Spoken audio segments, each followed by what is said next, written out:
Biar apa? Biar kita apa? Biar nggak salah makan. Nah, biar nggak salah makan. Biar tahu yang mana makanan halal dan makanan haram. Nah, langsung saja yang pertama.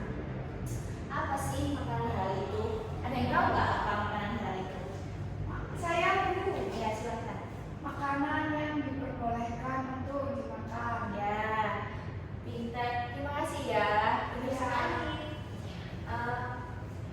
Makanan halal ya. Makanan halal itu adalah makanan yang diperbolehkan oleh syariat Islam untuk dikonsumsi. Jadi kalau kita orang muslim, kita kan semuanya muslim ya. Jadi kita harus makan makanan yang diperbolehkan oleh syariat Islam, yaitu makanan halal.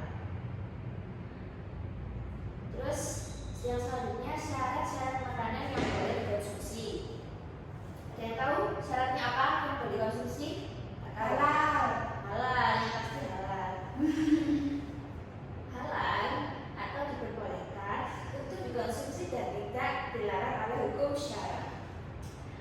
Terus yang kedua, baik makanan yang sehat dan yang bergizi. Terus yang ketiga, halal cara pengolahannya.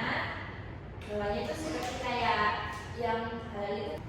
Syarat-syarat makanan yang boleh dikonsumsi yang pertama, halal atau diperbolehkan untuk dikonsumsi dan tidak dilarang oleh hukum syara. Yang kedua, baik makanan yang sehat dan bergizi. Yang ketiga, halal cara mendapatkannya. Tidak boleh mendapatkan makanan dengan cara merampok, mencuri, menipu dan sebagainya. Siapa yang pernah merampok makanan? Punya temennya tiba-tiba diambil. Teman saya dulu. Nggak boleh ya, karena itu kalau dimakan itu akan menjadi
Di warung itu